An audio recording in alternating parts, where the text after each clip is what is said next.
If you have a hard time with boundaries, how might your life be different if you could say no as easily as a joyful yes? I'm Love Coach Mariya, and for over a decade now, I've been encouraging folks to empower their compassion so it's big enough for ourselves as well as others, and so our boundaries can become healthier than ever. You're listening to Empower Your Compassion, and on this show, we'll be unlocking transformative insights to help you reconnect to your true yes, so you can say no from that more expansive energy and get more of what you want in your relationships and your life without sacrificing your compassion. Are you ready for more love? Let's grow. Hi there. Thanks for tuning in to Empower Your Compassion with me, Love Coach Mariya. I've created the GATES method for developing and practicing healthy boundaries. And simply put, it goes like this. For each of the letters, we've got ground in your body and your values, assess your capacity and your true yes, trust in the other's ability to manage, express your no without disconnecting, and steward your precious resources. So today we're going to focus on that G for ground. And I've invited my friend Jules, who's a somatics coach, to help us unpack what somatics are, what it is to become embodied, all so that we can better get in touch with what our boundaries are so that we can honor them and communicate about them and have more thriving relationships. Let's dive in. So today I have invited my lovely friend Jules Mlnarik to accompany me in discussing the G of the GATES method, which is ground in your body and your values. And Jules is a somatic intuitive healer, and she's also a good friend of mine and a delight to be around. So thank you, Jules, for joining today. Thanks for having me. I just always love an opportunity to sit and chat with you. Me too.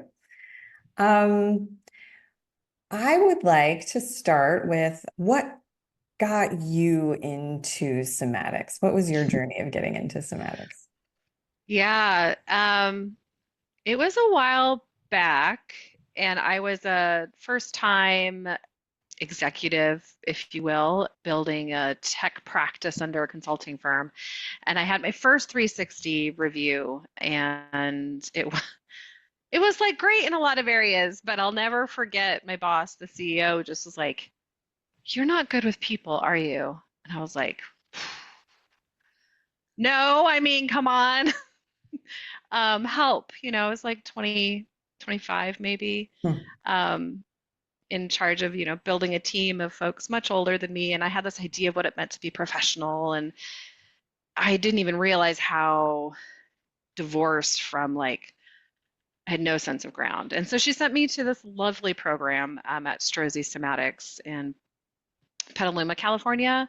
And I was too cool for school. I was still like, ugh, I did some stuff and I found someone else to collude with. But it stuck with me, despite me maybe not going all the way in. And it was very much, I had to do things with my body and stand in a circle and put my hands out and say what I cared about, and I can even tap into what it felt like. I was like, oh, yeah. But I got a management coach out of it who was in that somatic space, and in that practice really started to learn so much about grounding and taking up space. And she sat me down. She's like, "Have you considered therapy?" And I'm like, sounds like a good idea. So then I went into somatic experiencing, got a therapist, and it really got into Aikido, which is a lot of the kind of foundational somatics in that lineage. And just everything started to shift and change beyond the job, which I, of course, left because I got a sense of self and more in line with figuring out what I wanted. But that was really the beginning of it. And through that, I saw how my relationships shifted with my family, with friends, moved away from more abusive relationships into just loving, kind, and that really rooted with me learning how to love myself. And I wish I could say, it was like this one weekend or just a year, but that was really, a 10, 15-year journey and still on it. Then I decided to go back to it, left, a career of tech and operations and building other people's businesses and just needed something deeper. I knew I needed to heal from a lot, and just felt a calling. I don't know how to talk about it, but it was, you're going to be a somatic coach and healer. I was like, what does that mean? And I was like, well, don't worry about it. You'll figure it out. Love that. You mentioned Aikido, and I actually took a couple classes Ooh. because I had heard about it and the philosophy of it really, really intrigued me. And just to recap for anyone who isn't familiar, the goal of Aikido as a martial arts practice is to diffuse any conflict in a way that like channels the energy of the other person, directing it away from you, but ideally away from them or anyone. It's not necessarily just reflecting it back at them, but just kind of like trying to channel that energy and diffuse it as quickly as possible with minimal harm to anyone. Mm-hmm. Does that kind of sound about accurate? Yeah, absolutely. All of Aikido practices are done in partnership. And I think that's another piece that really resonated with me. It's not about dominating or protecting necessarily. It's about being in relationship, Mm. feeling for what that means. And then to your point, being able to receive energy, someone's energy, being able to hold more of your own energy, and then being able to tap into ground. Mm. Because when you're in ground, you can hold so much because you're not really holding, you're not having to effort. Um, and because it's physical, and so much of, the root of somatics is physical, mental, spiritual. You get to go through the physical motions of like, what does this feel like? And it's uncanny because you'll learn things on the mat, and it's incredibly uncomfortable, especially when you begin because it's all these new things. Um, but you begin to build that like muscle memory of what an interaction feels like. Mm. If someone's coming at you with force or trying to pull you off center. And then you can start to feel that in your non-physical interactions because it's all energy. Um, and that's where it gets to be extra cool. It is super cool. You also touched on something a moment ago that connected for me on my own journey. I spent a lot of time and effort learning about personal development, personal growth, psychology, just all of these things. And it was all very, very cognitive and conceptual. And it took me, far-ish. And my personal growth journey had kind of like plateaued. I was feeling kind of stuck. There was more that I wanted that I wasn't really seeming able to achieve. And I had heard about embodiment, which I feel like is roughly synonymous with somatics, a practice of bringing your awareness into your body. And I used to go to these authentic relating games nights, and also circling is another sort of like interrelational practice. And the people that would participate in those things were really, a lot of them at least, were really in touch with their bodies. And sometimes there would be an exercise where you would kind of describe what your experience is in the moment. And for me, it was always just like stories and, memories and what was related. It was all very much in my head.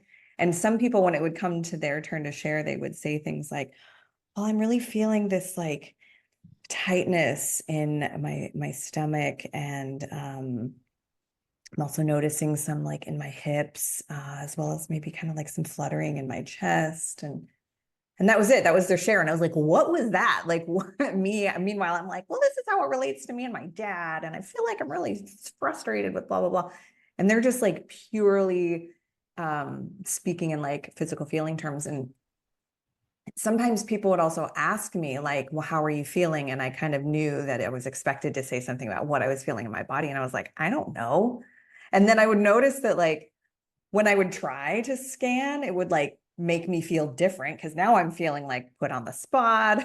Feeling like, and then so it just like it would change the whole dynamic. And I also just like had no framework for accessing my body. And through sort of a series of a few different coaches that I ended up working with, none of them were specifically somatics, such as yourself. But they all incorporated embodiment and within, you know, their teachings as an element of it. And eventually it started to kind of like fall into place for me. And like once it all kind of came together, it was like something unlocked in a way. And I was like, oh, this is what it's like to be in your body. And it's so hard. Our culture is so cut off, like head up, neck up. And getting into my body was a challenge. And what I have learned since being there, among a lot of other things, is that there's a lot of wisdom in the body. At this point, I like saying that the mind comprehends and the body knows.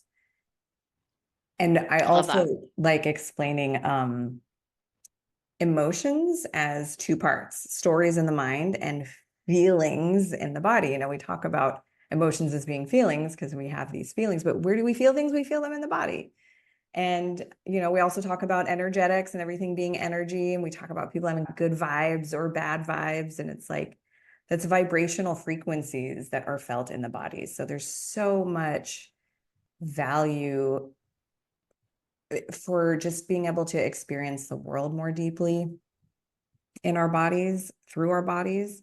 And I think to tie this all back into boundaries, I think one of the biggest points of value for being in your body is being able to discern the difference between safe and unsafe discomfort. And I have come to believe I don't think that's possible without being able to be in your body. Yeah, I love all of that, obviously. And what you ended on just reminds me of um, like statistics and data, because in another lifetime I did a lot of that too. And it's like we can make numbers mean anything. Um, Borrowing from kind of like the ontological field, you know, we're meaning making machines. That's what we're really good at. And that's the power and beauty of our brilliance and our brains and our consciousness is we are incredibly creative and we can tell ourselves any story. And so to be able to, you know, tap back into our body, this physicality that's never lies, like what's in our body is real, it's tangible, it exists. Um, we can tell a million different versions of a story around why we feel something or how we feel it. And we are confined in some degree in how we communicate it through the language that we speak. We're all artists because as we communicate and share our experiences, those are only ever representations. Hmm. And so in somatics, I think that's the power of coming back to our body and being able to sense in, which does take time. It's something we do have to learn because we've been conditioned since before birth to, as you were saying, be separate. And so it's not unusual. You know, I work with a lot of clients who really struggle in that space. And I think it really starts with just accepting, like, yeah, I'm not crazy for not being able to tap in right away. It does take time, it does take practice. Um, and it gets easier. I'm someone who still struggles verbalizing. I speak before I think. You know, I'm one of those fun characters. And so it's really easy to be seduced by folks who are so eloquent, use their words so well, and it seems like effortless that they can talk to what they're experiencing. Because it's one thing to experience it, Mm-hmm. and it's another thing to then be able to translate it. Because to translate it, we do, you know, neurobiology. It's got to go up here, and up here is isn't always chill. So. Oh my gosh. That's two really good points snuggled in there. One of the things that I have found really challenging and in a fun way because I love a challenge, um, is what you're saying about, like, it is really difficult to talk about somatics and embodiment. The best analogy I've come up with for it is you could read an entire encyclopedia on swimming, and you can learn everything about what it is to like be a body in the water, and like even get into the physics of it and chemistry if you want, and then like the motion of having to all of that, and then you get in the water. And there's nothing that you can read or understand or comprehend that can replace the actual lived, felt experience of being in the water. And words can attempt to describe it, but it cannot replace the experience. And I think that that's what really sets embodiment apart from cognitive activities, thinking and reasoning and problem solving is all something that the mind is really good at. And I like remembering that, there's mind, body, and soul. Those are three different whole, complete aspects of us. And the mind is really, I need a better term for this. Without shaming. Without shaming sex workers, the mind is such an attention whore that it convinces us that the reality that we perceive through it is complete. And we often forget that the mind is just like one piece of us. We've got the mind, we also have the body, we also have our soul, and like all of those have their own unique and powerful intelligences and gateways for us to like understand and interact with the world. Yeah, and with that, there's two things that come up for me. So somatics, one of the things I love about it is that it is an integrated, holistic reckoning. So we create separations for the ability for us to study and analyze. And yet it's so powerful when we allow ourselves to remember that it is still all integrated. Our mind is part of our body is a part of our mind. And just to kind of come back to even like the root of the word somatics in the English language, we coined it as a term around the 60s, but the Greek, it came from a Greek word, somatikos, and they had two words for the body. And one word was necros, which most people can go, oh yeah, like necrophilia, it's the dead body. And then we have the somatikos, which is the alive body. And I just love that power of language. Just by having two words for body, we can recognize that in the culture, how we've shaped our belief system is that there is something beyond the body that makes us alive. And so somatics, I think at the root, at least for me, is also an honoring of all that we don't yet know. Indeed. And thank you for clarifying that and offering that. I love a holistic approach to things. Pardon a brief interlude. We had a fly fall in love with Jules's camera and it became a bit disruptive. But we were discussing holistic integration and how sometimes we can look at things like mind, body, and soul as separate entities. But Jules was explaining how somatics actually works to bridge those and bring those together and approach life from that integrated lens. And then there was some fly disruption and we tried continuing to discuss, but I decided to snip. And to bridge us onto the next segment, we were also discussing empowered compassion and what those two elements are like on their own and how they can be a bit dysfunctional when they're not supported by each other. So, for example, when you have compassion or empathy without boundaries or empowerment, you end up with flimsy fences and you overgive and you're not very effective in your contributions to the world.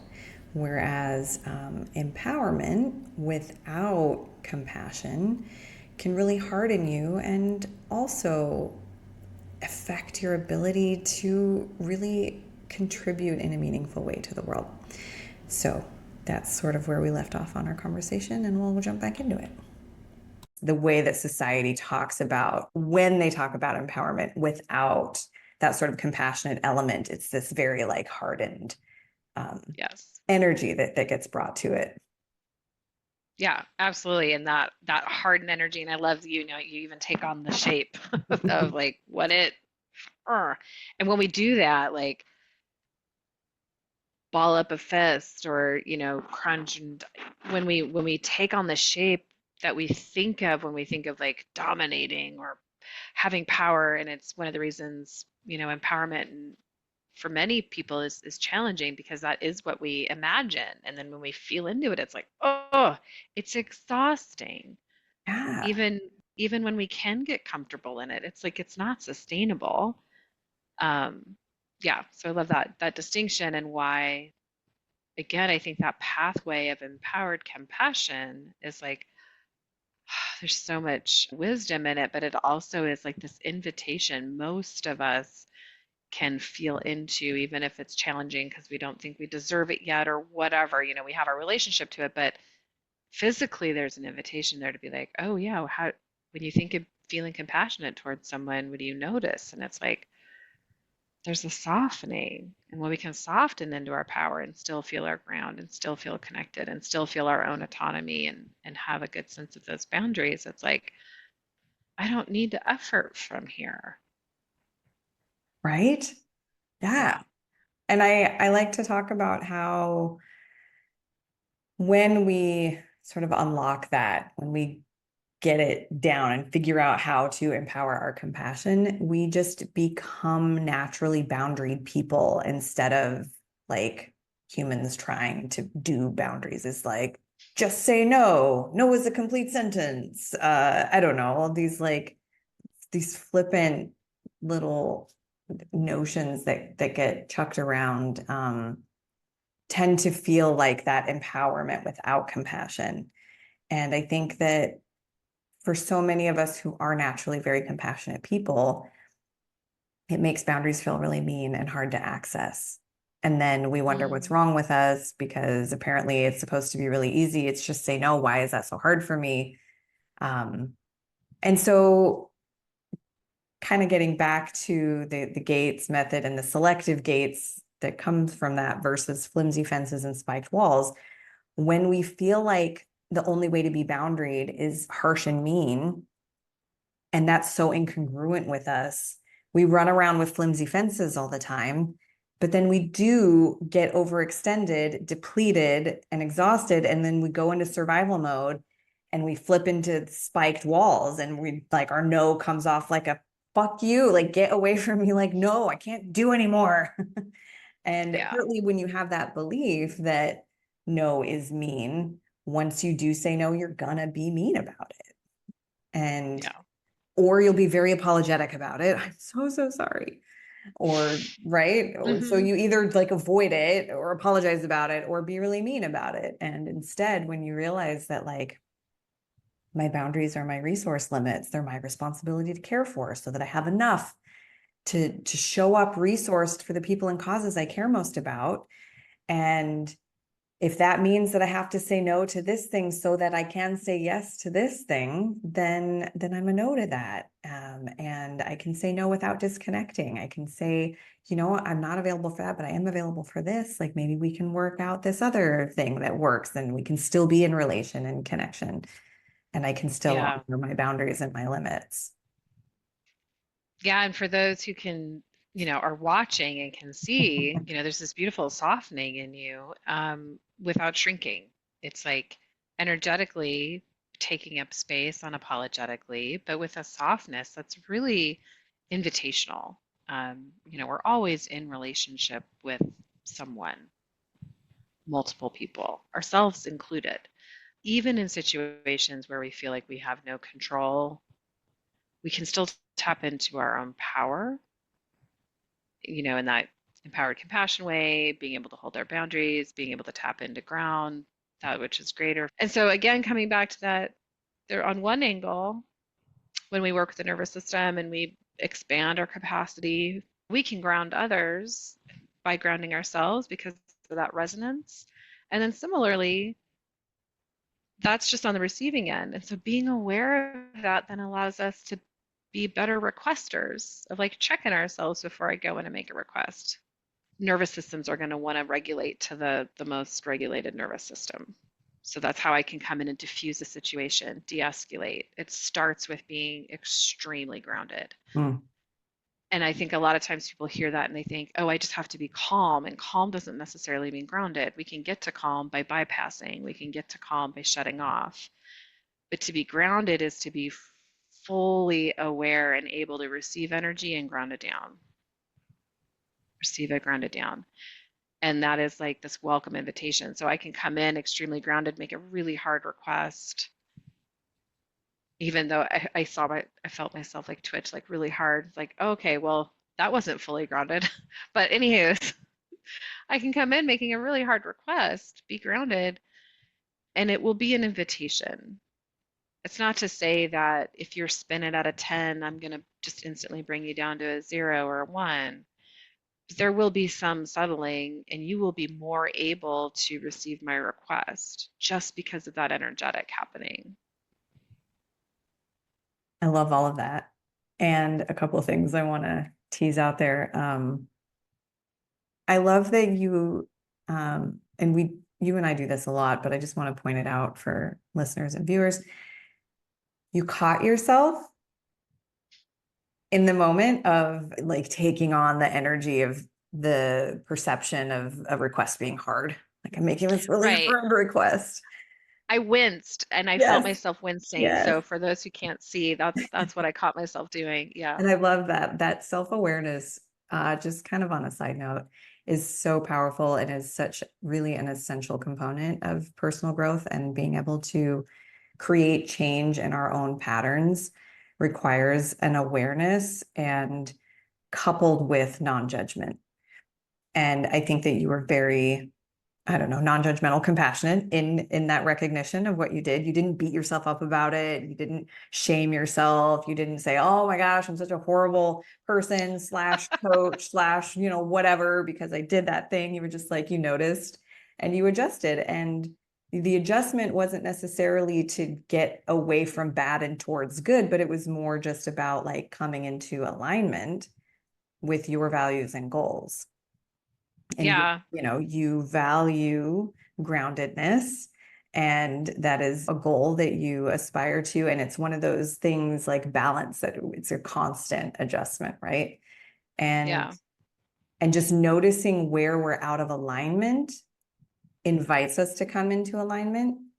Whereas a lot of people, when they start on their self-awareness journey, they start to notice behaviors and patterns within themselves that are counter to their values and goals, and they beat themselves up for it. And the sad thing about that is that it just keeps those patterns and behaviors locked into place. It's like a really counterintuitive thing. And so I just really wanted to touch on that, because I think self-awareness is so important, and it really has to be coupled with non-judgment. And for me, the way that I let go of judgment, not only of others, but even of myself, was to just ditch the box set of good and bad and replace it with like, is it aligned or misaligned? And that doesn't equate, those aren't different words for good or bad. They're neutral concepts that are just information. And if something's not aligned with my values and goals, like, I don't know how to say it any more clearly. Like, that's just like, that is straight up information. Like, if it's not aligned with my values and goals, why would I do it? Yeah.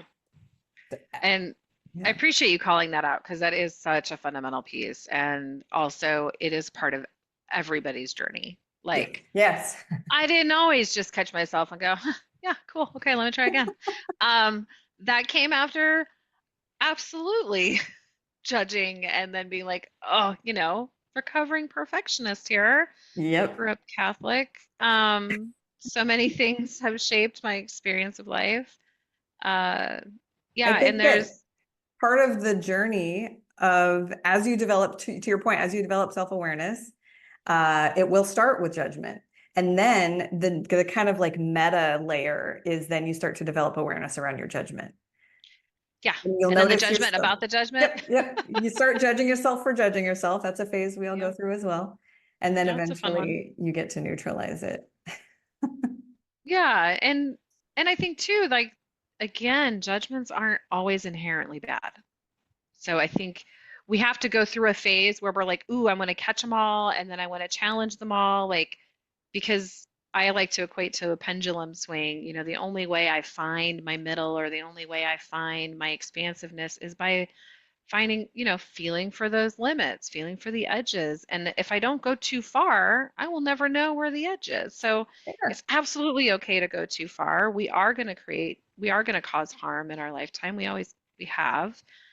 And that's not to say like go forth and hurt people with intention. It's just like, take a breath every once in a while. And yeah, it's a hard, long journey, but it's so rewarding to work through that self-compassion. I think Dr. Becky does such a great job of talking about, separating the behavior from the core essence. It's But pretty it's cool. magnificent. Yeah.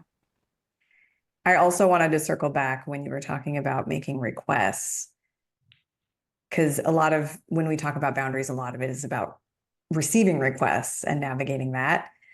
And something that I came across once that I really like in terms of when you're the one making the request, the difference between a request and a demand. And I love this because it's sort of paradoxical. The difference between making a request and a demand is in how you receive the no. So it's not necessarily the words that you use, it's more about the energy that you're coming into it with. And if you are making a request that's actually a demand, it's because you are expecting a particular answer.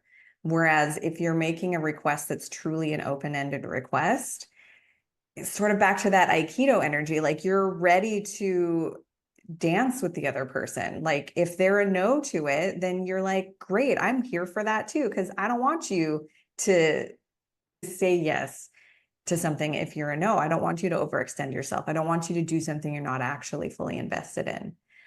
And on the Yeah. flip side, when we are honest about our no's, the people that we're in relationship with start to learn that that means that they can trust our yes too. And when I first encountered that with others who were really versed in boundaries, I found myself realizing that, like, gosh, if these folks are so comfortable saying no, then they're probably sincere when they say yes. And then I realized that what that means is that I don't have to follow up. When they say yes to something, my impulse is to be like, are you sure? Like, really? Oh, like, I don't want to put you out, because I'm so habituated to people saying yes when they don't mean it and then getting resentful later. And when I realized that, like, if you're so comfortable saying no, you would just say no if you wanted to. So that means that if you say yes, you mean it, and I can trust it. I don't have to worry about you getting resentful. And I can really enjoy that you are there because you want to be there. And whatever it is that you've said yes to, and whatever engagement with me that you're in, I know that you want to be there because I know that you would have said no if you wanted to. And that just, it blew my mind open to like how insincere I had been being in trying to be nice. Oh yeah. Nice is not what we think it is. Um, yeah, I think on the energetic side of that, language is powerful, and I love that connection, when a no is authentic, then you can trust the yes because it is all about that trusting. And when we can be grounded and centered and we're fully resourced and we can feel the ground, we can feel whole, we can feel that confidence in our back, we can feel that expansiveness. We can also feel someone else's, like where they're coming from. Like when we resonate, we can, which is just to say, I could talk to a stranger and have an intuitive hit on their no or their yes. Um, that does, build over time, but there's so much at that like unspoken layer, because again, language has its own limits. And so the more we can rest into our body, it's a process for building that trust in ourselves first. So as we do the embodiment work and we come home to our body and we learn, our embodied yes and our embodied no, we can build the muscle then of feeling for others Mm. when they're truly in their yes or they're truly in their no.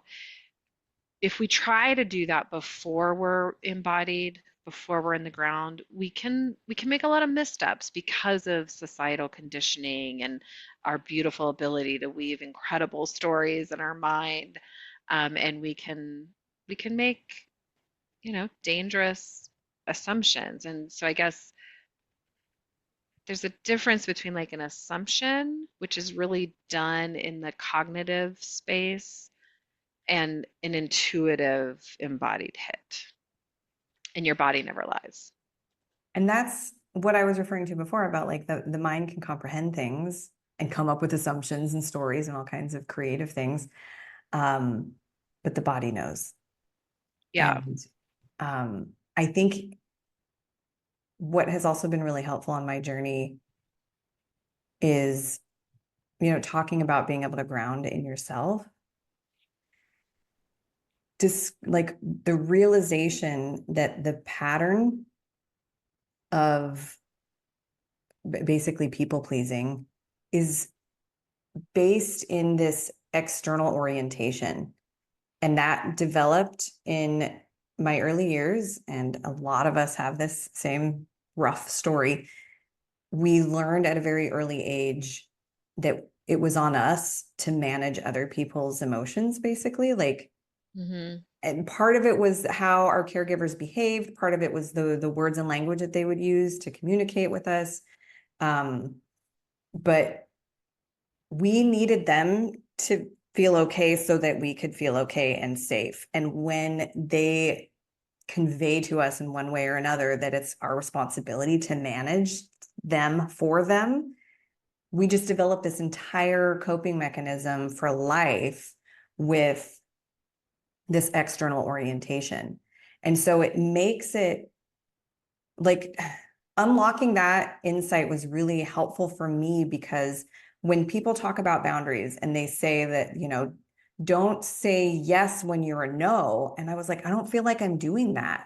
But I just was disconnected from my no because my nervous system had learned to prioritize other people's needs, not over my own, but as my own. Like that was how I found safety, was like other people being okay equals me being okay. So I Yeah. hadn't developed any sort of connection to what my yes and my no was. My yes was whatever your yes is. My no was whatever your no is, because that's how I learned to stay safe. And Yeah. so the answer there is like shifting that locus of security inward.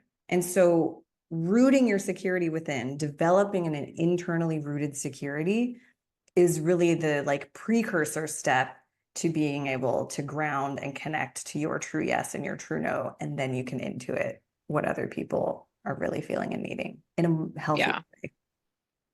Yes. And I think that there's that timeline is different for everybody. Like that process you shared, that evolution that is so universal, like we are meant to be dependent on our caregivers and others for, in the animal kingdom, a really long effing time compared to a lot of animals. Yes. And I think what we lack in our common modern day culture is our ceremonies and rituals and honorings around the transition out of that. But that's kind of just something to add in with the compassion is this is a natural process.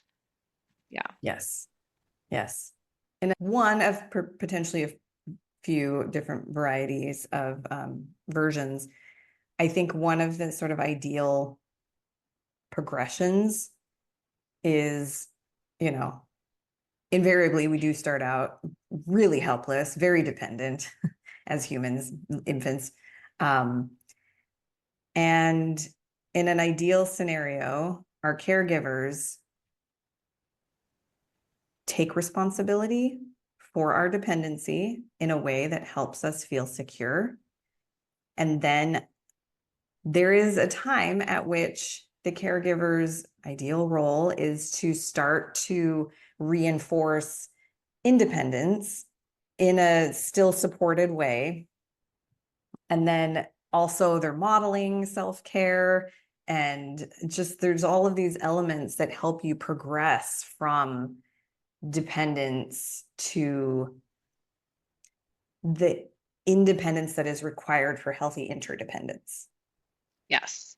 And yeah. when that gets interrupted in your development and your caregivers don't provide you with the tools for that to kind of happen, again, in the more ideal timeline, then it becomes your job to sort of, reparent and become, step into the adult that you are now in your life, and help yourself transition into that stage. Absolutely. And I think even if, I guess it's just a way of being like, I don't think there is a perfect way, because we are meant to have rupture. We are meant to struggle from time to time. We are meant to learn our own resilience. So we're born brilliant. We're born wired to figure out how to survive. It's incredible that we're here today, right?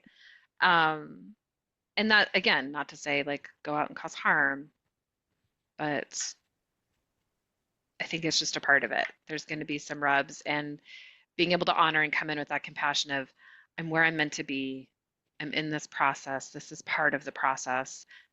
I think can often help break through the shaming that keeps us stuck. Yes. It's all part of the divine plan. And we each of our souls has chosen a path for this life to get whatever it thinks we need out of it. Yeah. Well, and maybe it's more on the embodied compassion than boundaries. Again, I think it is all related. I'd love to share just one quick example that I think everyone can do, because it is a physical kind of embodied way to really play with the sense of what do we even mean.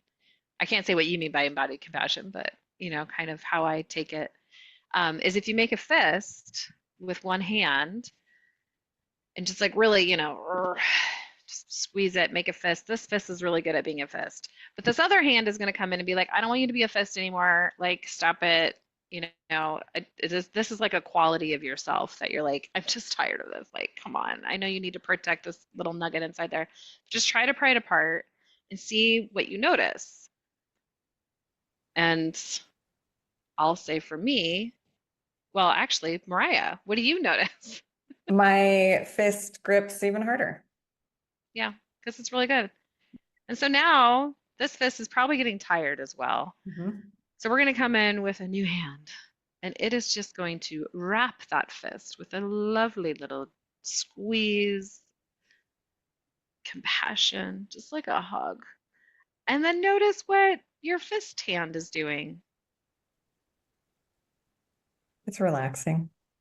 Yeah, it doesn't have to hold on so tight. And in mine, so as you can see it, it's like it even has a pathway now to a new shape. It doesn't have to be a fist anymore. Love So I that. think that just, yeah. Thank you for that. Thanks for letting me share it. I believe in all of this so much. I know you do. Can I actually ask you to also do a, albeit brief, version of the centering practice while we're seated? Absolutely. I think what I'll do is, so the centering practice you can do seated, standing, anywhere. And what I love about it is it's kind of like doing Kegels. You can do it anywhere. No one needs to know. So first, we just feel for your seat on a chair. If you're seated, your feet on the ground. You're really feeling for that connection to earth. And there's this amazing thing called gravity. It still trips me out. You don't have to do anything to be here. You can just let yourself sink into gravity, notice what it feels like to be held. And in this, I will just speak to, there's no one right way or wrong way. If anything feels uncomfortable or less desirable, that's okay. You're not wrong. That's a part of how this all begins as we build our embodiment. It feels awkward because it's new, but also honor whatever movements or shapes your body wants to make. But this, we're really just starting to feel for ground. And then we're going to feel for our length. So it's almost like there's a string coming up your spine out of the top of your head. And I like to, like if you're reaching for something on a shelf and suddenly you just got 2 inches taller. You're just bringing some space in between each vertebrae and you're feeling for that sky ground connection. Your feet are still rooting down, your seat is still rooting down, but your spine and your crown is really lengthening. And so in this lineage, I ask you to feel into your felt sense of dignity in your length. And I know I used to hate it when my parents would be like, stand up straight, shoulders back. And I'm like, ugh. And yet here it is, this like length, dignity. Oh, where could you use a little more of that in your day? And since we're here on boundaries, we'll also center in our width. So from that midline, kind of feeling out, you might want to shift a little bit into your right body or your left body. Feel your cheeks, feel your arms, feel the side of your legs. Just notice your width. And then I can invite you to even stretch your arms out because that can help. And you're finding that space where you're not like in the middle because you're in both. You can feel your right and your left. And in our width, I'll ask you to feel for your skin body. So just notice your own physical boundary of being. It contains your blood, your bones, your brilliance. And then begin to shift your awareness to the energy that you feel beyond your skin layer. Maybe it's just a little centimeter. Maybe you can feel the edges of the room you're in. Or if you're outside, you can feel for the trees. And in this width, we call that centering in our interdependence. It's our belonging, and it's also our autonomy. And you can just shift with, and it starts with shifting with feeling for yourself, feeling beyond yourself, feeling for yourself, feeling for beyond. And then you can feel for both at the same time.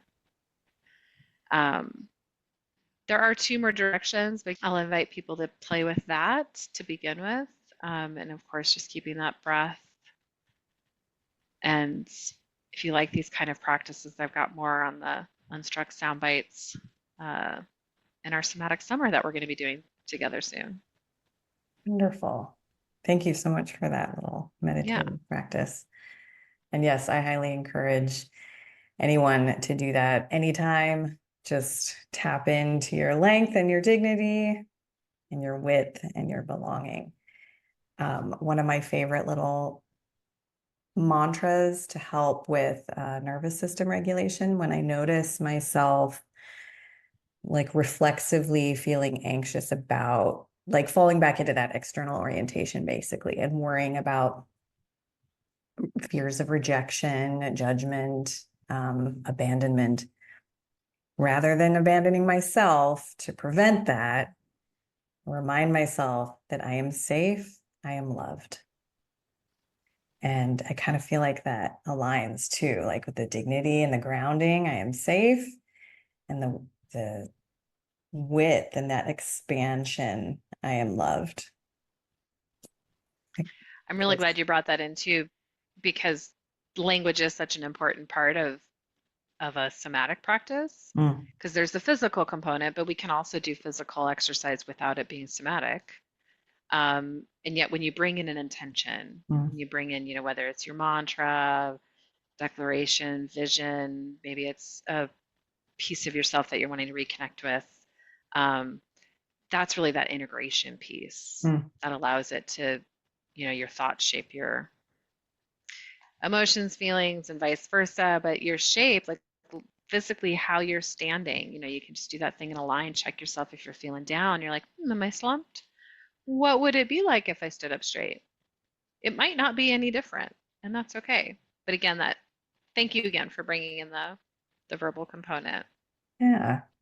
Thank you too. Oh my gosh, there's like so many things we touched on today that I want to go back and unpack even more.